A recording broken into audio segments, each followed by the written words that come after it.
Assalamualaikum warahmatullahi wabarakatuh. Perkenalkan, nama saya Ananda Fia Ramadhani dari kelas 12 Broadcasting Perfilman. Saya di sini bersama kedua orang tua saya, Bapak dan Ibu saya. Dan ada ponakan saya juga. Say hi dong. Hai. Baik, jadi di sini saya bakalan baca cerpen atau cerita pendek yang sudah saya buat, yaitu judulnya Tersesat di Dunia Buku. Hujan sore itu turun deras, menimpa genting rumah dengan suara berisik yang anehnya justru menenangkan. Di dalam kamar kecilku, aku duduk di atas kasur, ditemani secangkir es matcha yang mulai mencair. Sebuah buku tebal terbuka di hadapanku. Dunia di luar jendela perlahan memudar, berganti dengan dunia imajinasi yang ada di halaman-halaman buku. Entah sejak kapan kebiasaan ini terbentuk, setiap kali membuka sebuah cerita, waktu seperti kehilangan maknanya. Jam bisa berputar tanpa terasa, malam bisa berganti pagi tanpa kusadari. Aku hanyut begitu dalam, seolah direnggut masuk ke dunia lain yang hanya bisa dijangkau lewat kata-kata. Orang-orang di rumah sering menegurku. Katanya, aku terlalu larut, terlalu rupa pada hal-hal yang kecil yang nyata. Aku hanya tersenyum mendengarnya, meskipun dalam hati tahu mereka benar. Ya, aku adalah Via, seorang remaja yang terlalu cinta membaca sampai-sampai sering lupa waktu. Aku masih ingat jelas awal mula perjalananku dengan buku. Waktu itu aku kelas 5 SD. Dibelikan sebuah buku komik Shizuki di toko buku Gramedia. Sampulnya menarik, buku yang baru dibuka dari plastik ada aroma khas yang tidak aku mengerti. Tapi justru dari situlah mataku terbuka. Malam itu, aku membaca diam-diam. Di bawah selimut, hanya ditemani cahaya redup senter kecil. Aku terlalu penasaran dengan akhir ceritanya. Esok harinya, meski mataku sembab, aku merasa puas dan sejak hari itu aku tahu, membaca adalah candu yang tidak bisa kuhindari. Sekarang, aku sudah SMK, tapi kebiasaanku tidak berubah banyak. Bedanya, jenis buku yang kubaca semakin beragam. Dari novel remaja, cerita fantasi, romantis, hingga buku motivasi walaupun jarang sih, tapi semuanya aku sikat habis. Namun, semakin besar, semakin sering pula aku mendapat teguran. Via, sudah jam 11 malam, kenapa lampu kamar masih menyala?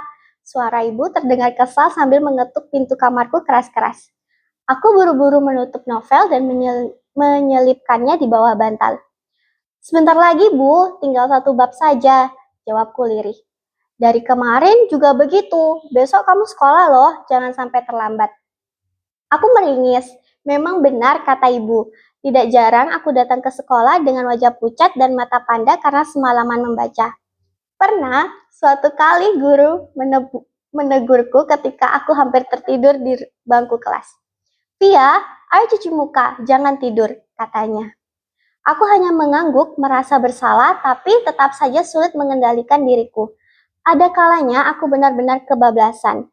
Di hari Minggu aku pernah lupa makan siang karena terlalu sibuk menyelesaikan satu novel. Baru ku sadari ketika perutku melilit menjelang sore.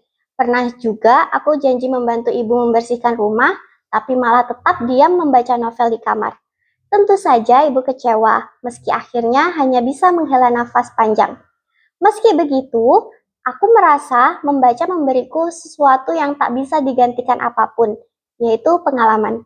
Dari tempat tidurku yang empuk, aku bisa berkelana jauh.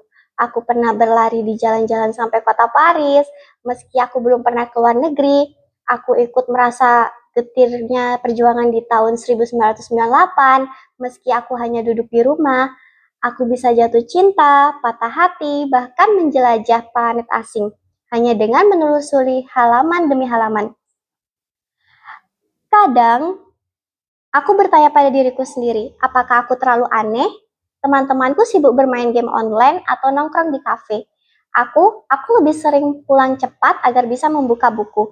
Sesekali aku ikut mereka, tapi pikiranku tetap melayang pada novel yang belum selesai kubaca atau malah membuka aplikasi baca online Wattpad.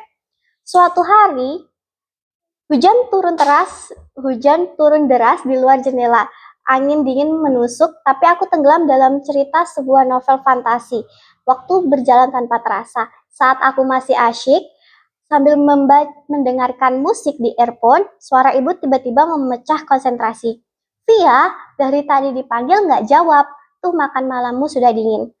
Aku terlonjak, buru-buru menutup buku. Rasa bersalah menyeruak. Aku tahu ibu sudah capek memasak, tapi aku justru sibuk membaca novel dan bersembunyi di dunia lain. Malam itu, saat makan nasi yang sudah dingin, aku termenung. Membaca memang membahagiakan, tapi apakah kebahagiaan itu harus membuatku lupa pada orang-orang di sekitarku? Keesokan harinya, aku bertekad mencoba untuk berubah. Aku menulis aturan kecil untuk diriku sendiri di sticky note warna kuning. Aku menempelkannya di meja belajar. Yang pertama, baca buku maksimal sampai jam 10 malam. Yang kedua, kalau ada tugas atau pekerjaan rumah, selesaikan dulu. Yang ketiga, jangan lupa istirahat dan makan. Awalnya sulit menepati aturan itu. Tanganku sering gatal ingin membuka satu bab lagi, lalu ke bab berikutnya, hingga tanpa aku sadari sudah lewat tengah malam. Tapi perlahan aku belajar menahan diri. Meski berat, aku mencoba menutup buku dan mematikan lampu. Aku menyadari dunia dalam buku memang indah, tapi dunia nyata juga punya cerita yang tak kalah penting. Hari-hari berikutnya terasa lebih seimbang. Aku masih membaca, tentu saja, tapi tidak sampai lupa waktu. Aku bisa bangun pagi dengan lebih segar, membantu ibu membersihkan rumah, bahkan punya energi lebih bercanda dengan teman-teman tanpa terlihat lesu. Tentu saja bukan berarti aku berhenti tersesat atau membaca di dunia buku. Sesekali aku masih gagal menepati batas waktuku. Ada kalanya cerita terlalu seru membuatku menolak berhenti meski jarum jam sudah melewati tengah malam. Namun kali ini berbeda. Aku tahu aku sedang belajar menyeimbangkan dua dunia, dunia buku dan dunia nyata. Semua pengalaman itu, aku belajar satu hal. Membaca memang bisa membuatku lupa waktu, tapi juga membuatku menemukan siapa diriku. Aku bukan hanya seorang remaja atau pelajar yang duduk di bangku kelas dengan setumpuk banyaknya tugas sekolah. Aku adalah penjelajah kata, pencari makna sekaligus cerita. Dan jika suatu hari nanti ada yang bertanya kepadaku, apa kegiatan atau hal yang paling kamu sukai di dunia ini, aku akan menjawab dengan mantap, membaca. Karena dari situlah aku menemukan banyak hal, keliling dunia dan lain-lain. Meski aku hanya memiliki satu tubuh dan berdiam di kamar. Terkadang aku juga membayangkan diriku di masa depan. Mungkin aku akan bekerja, mungkin aku akan sibuk dengan urusan hidup yang lebih serius, tapi aku tahu buku akan selalu punya makna di tempat sisiku. Ia seperti teman lama yang tak pernah pergi, selalu siap menemaniku kapan saja aku membutuhkannya. Aku tidak bisa menjamin kalau aku bisa sepenuhnya berhenti tersesat di dalamnya. Yang bisa kulakukan hanyalah belajar, pulang lebih cepat ke dunia nyata, agar tidak ada yang merasa kutinggalkan. Karena pada akhirnya, hidup bukan hanya tentang dunia yang kubaca, tapi juga tentang dunia yang kujalani. Maka, biarlah aku terus membaca, terus bermimpi, dan terus belajar menyeimbangkan keduanya. Karena di balik semua halaman itu, aku menemukan bukan hanya cerita, melainkan juga diriku sendiri. Di balik semua kebiasaanku membaca, sebenarnya ada mimpi yang terus tumbuh. Aku ingin menjadi content creator. Aku sedang mengusahakannya. Aku masuk jurusan broadcasting perfilman. Aku belajar bagaimana cara membuat konten yang baik. Dan aku terus berusaha berpikir kreatif agar konten yang aku buat itu menarik. Rasanya menyenangkan membayangkan bisa berbagi apa yang kusukai, terutama tentang buku dan cerita lewat video atau tulisan di media sosial. Harapanku sederhana, semoga aku tetap bisa menjaga keseimbangan antara dunia buku dan dunia nyata, sekaligus bisa mewujudkan mimpiku sebagai content creator. Aku juga berharap orang tuaku bisa mendukung jalan yang aku pilih. Aku ingin mereka tahu kalau di balik semua waktu yang kuhabiskan dengan buku, ada mimpi besar yang sedang kubangun. Semoga suatu hari nanti aku bisa membuktikan kalau cintaku pada membaca bukan hanya hobi, melainkan juga jalan untuk meraih masa depan yang lebih baik. Nah, itu tadi sekilas cerita tentang cerpen yang sudah aku buat. Terima kasih atas perhatiannya. Wassalamualaikum warahmatullahi wabarakatuh.